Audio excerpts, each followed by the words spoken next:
Hey everyone, and welcome back to Joey's Retro Handhelds. I'm Joey, and today I'm going to share what the best Nintendo 64 controller you can buy is. And yeah, it's the Nintendo 64 controller. But we're going to mod it.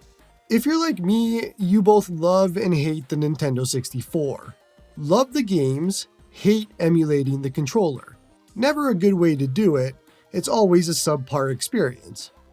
You go through all of these different controllers, tearing out your hair, until you decide to just play a Nintendo 64 game that doesn't use the C buttons at all. So yeah, I decided to just mod a Nintendo 64 controller instead. And thankfully, 8BitDo made an awesome mod kit to make this super simple. It removes the cable, but you can now use a wired USB-C cable if you want. Or you can use the Bluetooth it adds for a wireless connection to your Nintendo Switch, Windows handheld, Steam Deck, or Android handheld. It even worked with my RG Arc, so I'm going to assume that other Linux handhelds will work as well, but it didn't configure it for me right out of the box. So now we can just play games with the proper controller, wirelessly, and for not much more money than what a normal 8BitDo controller would cost. And it's also a super easy mod to do with no soldering or anything like that. The kit that I bought is the mod kit with Rumble Pack and the Hall Effect joysticks. It was $40 but I got it through AliExpress for a little bit cheaper. You can also just buy the mod kit and the Rumble Pack if you don't want the Hall Effect joystick. And that's only $30. Then I found an N64 controller locally through Facebook Marketplace, and that was 30 Canadian dollars. So all in all, I spent about $62 all in, but you could also get this cheaper if you already have an N64 controller, or depending on how your Facebook Marketplace is. I just didn't want to use my original N64 controller for nostalgia reasons. Setup wise, you really don't need anything at all. The box came with everything, even the screwdriver, but the instructions weren't really good. So let me walk you through this. First thing you need to do is just unscrew all 9 screws on the back of the controller.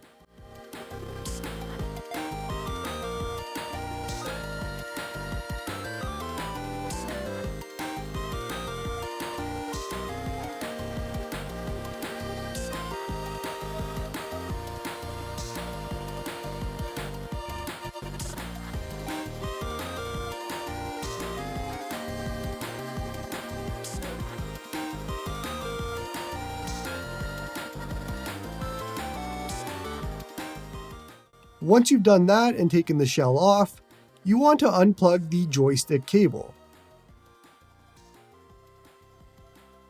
Don't yank it by the cable, finesse it by the part that's plugged in. I used a little spudger thing to get mine out, just to give you an idea. There's also a little part on the actual joystick that we're going to need. It's the blue membrane, so keep that. Otherwise, remove the entire board.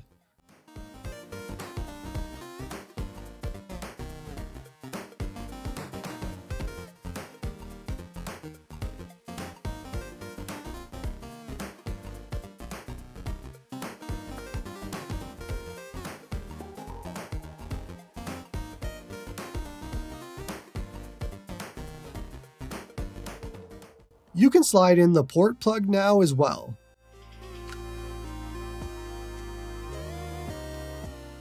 Then slide the 8BitDo board in, and just make sure the top of the board rests against the port plug, and the port plug isn't under it.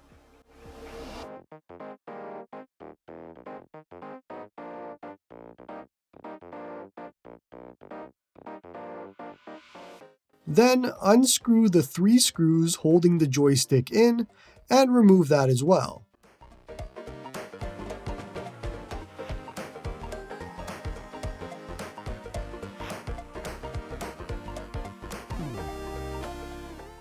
Now, if you want to make your life easier, you can plug the 8BitDo joystick in first, and also attach the button base with the membrane before screwing it down. It just gives you more flexibility.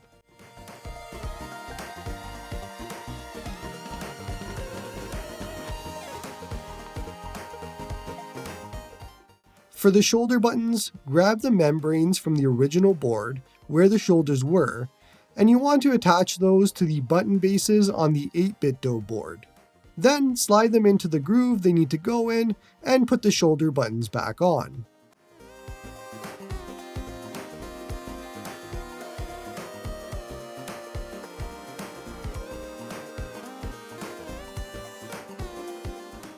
Now you can slowly close the shell together, and it's likely easiest to just start with the top where the longest connector is, and then slowly close it together.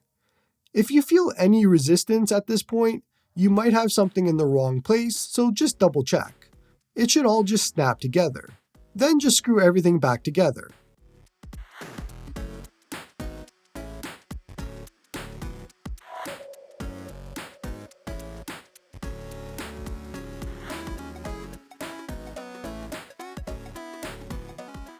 Now, you can slide in the rumble pack, and the instruction manual does a pretty good job of explaining the rest here, but you can use the ZR button, home button, USB-C charging, pair button, or star button here.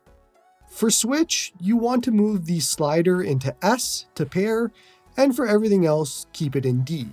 I will say that with my Retroid Pocket 2S, and using M64 Plus FZ as the emulator, everything was mapped perfectly right when I connected. Even wired worked perfectly too. For the Steam Deck, using EmuDeck and N64, it was the same story. Connected via Bluetooth, and games were mapped properly with no extra changes needed. However, when I connected the USB-C cable, it crashed the Steam Deck, so I'm just going to keep it wireless. With my Lenovo Legion Go, connected via Bluetooth, I opened EmuDeck and same thing, no extra changes needed, it all just worked. For some reason, wired input didn't work with proper controls mapped. Then, on the Switch, connected the controller and it was perfectly mapped out of the box as well. No changes needed, it sees it like it's the official Switch N64 controller. That's all there is to it. Now excuse me while I go finish Ocarina of Time for the 100th time.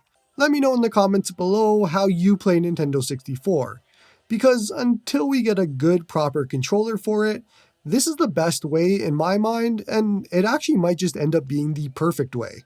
Don't forget to like and sub to help the channel grow, and hope you all have a good one.